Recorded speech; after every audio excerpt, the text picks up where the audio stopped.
And Chris and Frida, of course, have once again, it looks like a huge success here. Place is really popping. It's happening here in Vegas. Everyone walking out when we were walking in earlier seemed really happy and smiling. Well, the interesting thing to me is how the Bitcoin is becoming such a deep and rich culture of its own, right? Yeah. Like compare like this.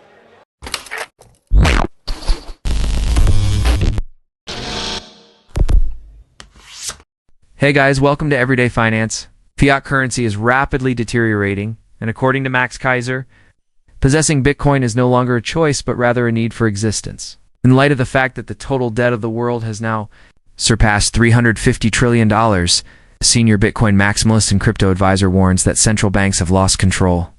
They have inflated bubbles rather than protecting wealth and have done so. Is it the Fed? It is now the buyer of last resort, which is providing support for a system that is slowly falling apart from the inside out. According to Keiser, inflation is going to continue to soar, and the dollar will continue to suffer losses as a result of Trump's drive for additional rate cuts. Bitcoin is the winner, regardless of the direction that the Federal Reserve chooses to go in. The United States of America continues to adhere to outdated notions of superiority, while countries such as El Salvador are already ahead of the curve and stacking seats. There hasn't been an audit of Fort Knox in decades, and the United States is lagging behind in terms of adopting Bitcoin. Keiser tells it how it is. The fiat currency is over. Rather than only being an asset, Bitcoin has become the new global base layer. However, those who continue to rely on fiat currency are running out of time as the clock continues to tick. Maintain your presence, because Max is about to expose the reasons why Bitcoin is going to replace the dollar sooner than anyone expects. You buy our bonds, and then we'll give you a cheap swap line to give you the money to buy our bonds with. Right. I mean, there are all kinds of things that are going on behind the scenes that more or less represent monetary debasement, but we can't see them because they don't want us to see them. Another good one is the SLR, which is the supplementary leverage ratio, which limits how many bonds the banks can buy. Well, they've already hinted that they're going to eliminate that. So effectively, they're going to enable the banks to do QE, which is really what they did in World War I, where they said to the banks, hey, buy these Liberty bonds, and we're going to give you money cheaper than the Liberty bonds. You're going to make a positive carry. Right. They're going to do the same thing here. So, and Bitcoin, therefore, they never saw it coming. That's right. Because that's the escape hatch, That's as right. Christine Lagarde. Well, some of them kind of do see it coming, but they don't want to. They certainly don't want to admit it because it takes away their privilege. But it's only gotten worse. I mean, that chart, the charts on the Japanese interest rates are just stunning. I mean, we'll talk about in Japan. What do they call it? Yield management or yield curve control. Yield curve control, YCC, right? Yeah, right. They did that last year. Yeah, but it didn't work. Right. I think because of the presence of Bitcoin. Probably. And so now nobody believes them if they're going to try and do it again, right? Yeah, they're going to have a Liz Truss moment. They're going to have to do it again. I mean, bottom line. And the great advantage that all Bitcoiners have, in my opinion, is that we understand something that's absolutely true. It's almost mathematically true. And we also understand the way the system is constructed. And there's no way for the system to stop what they're doing. And so, you know, we know where it's going. Now, the thing we don't know, the thing that's tough, and it's been tough for me because I've been fighting this battle for 40 years, as have you, is we don't know the zigs and the zags, and we don't know how fast. But you know, I sleep well at night knowing that my kids are going to be completely financially secure because the things I own are going to go up in value in an enormous amount. Right. So finally, let's talk about gold. So gold is not absent from the party. No. So it is waking up. It's analog sound money, and it's the second best to Bitcoin. Bitcoin's going to crush it in terms of alpha. But as I always say, you can't print gold. You can't print Bitcoin. And so for my 80-year-old clients who don't want to have a 50% drawdown, some of them own gold, and that's okay. Yeah. And it's not going to go up as fast, but it's not going to lose value. 8 billion people know that it's got value. And you know, Bitcoin will ultimately demonetize gold. That will happen, but not tomorrow. there will be plenty of time to make the transition from one to the other. How's your book doing? Is it selling well? It's doing well. We sold 25,000 copies. Wow. Yeah, which I don't know in book terms. I don't know if that's good or bad. That's really good. I think that's really good. Yeah, and wow. Yeah, but to be frank, I mean, I'm gonna, I'm always a half-empty kind of guy, being an old boomer. We got to get it to the normies. The Bitcoin people like it. I appreciate that, and I love all the support. I'm very thankful for everyone who's bought it and recommended it. Success will come when we get onto the mainstream media platforms, and Tucker and everyone else. We got to get the rest of the world, Max. You know that, right? And that's why I wrote it. Yeah. Well, it's true, but you can lead a horse to water. Well, that's right. But you can't teach him to surf. Yeah, well, it was a joy to write and easy to write after I read the book. Yeah, I realized immediately that there was a gap in the marketplace, and the book fills it brilliantly. It's a general interest, general reader. Yeah, the Bitcoin Standard is a better, deeper, more fully researched book. Yeah. But I give it to people and they don't always read it. I've tried with this to make it readable by everybody, and that was the goal. Huh. Definitely. I like all the explanation of memes in the back. He gets into the memes, how do memes work and meme. You don't find that in the Bitcoin Standard. Safe. Only in this book do they go into the memes. The globe is beginning to recognize that the United States is bluffing, according to Keiser. There is no true strategy, there is no meaningful Bitcoin reserves, and there is no audit of Fort Knox. El Salvador and Bhutan are already working toward establishing a Bitcoin standard. While the United States government continues to cling to power plays that are no longer relevant, although the dominance of the dollar is waning, the United States continues to act as though it is in charge of the situation. Bitcoin, as stated by Keiser, is not merely on its way, rather it is coming to dominate, and anyone who is still tied to fiat currency is sinking through a system that is dying.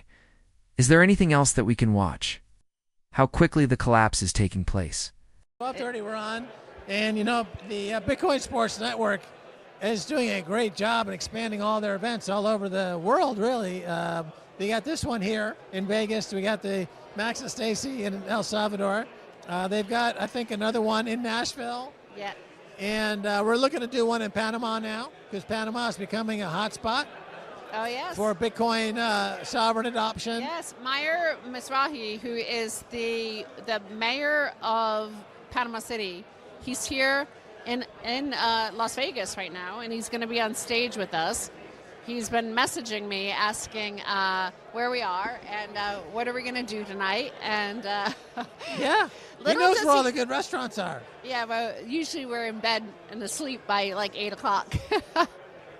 And Chris and Frida, of course, once again, it looks like a huge success here. Place is really popping. It's happening here in Vegas. Everyone walking out when we were walking in earlier seemed really happy and smiling.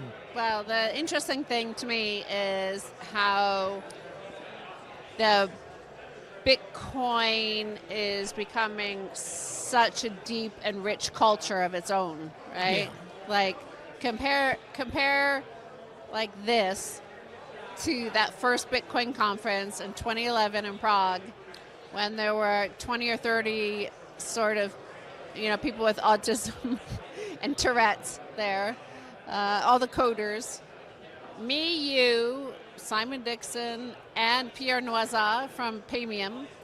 And, a lot of people are talking about Pierre because his daughter they just tried to kidnap her in Paris. So this is a big issue of security around Bitcoiners. But, wow, like, it's literally insane that everything keeps on happening in France like that. Yeah, the security issue is becoming more and more important for sure. And France is, you know why? Because there's a lot of shit coining in France. So it tends to warp the mind. And it breeds a lot of depraved people. Well, as Bastiat, the great French statesman, said, when plunder becomes a way of life for a group of men in a society, across the course of time they develop for themselves a legal system that justifies it and a moral code that glorifies it, right? So this makes sense in a Europe that prints money relentlessly, where Christine Lagarde promises that a CBDC is coming so that they can control more of what you do and what you say and what you spend your own money on. And of course, France is the ultimate of socialism in terms of plundering the other taxpayers to gimme, gimme, gimme, right? So it would make sense that they would just think it's fine. That guy has a lot of money, and I'm going to take it from him. Yeah, 100%. I mean, it's great points, really, is that the Bitcoin, as it gets more and more popular, it exposes these other competing ways of doing business, and you see them in a new light, in the light of perfect money, in the light of Austrian economics, in the light of Bitcoin. And the French model and the European model of socialism is looking worse and worse in a lot of ways, because there was never really any competition. They would be very snobby and say that, well, we might be in debt and we might not be making much money, but we get free health and free schooling and things like that, which of course is not free. It's just moving the board, the shell game, moving the shell around, and it doesn't really result in any kind of sound economics. The debts keep on getting higher. And now it's reached an inflection point, as it always does. Whenever a country engages in runaway money printing, it always ends in some kind of catastrophe, right?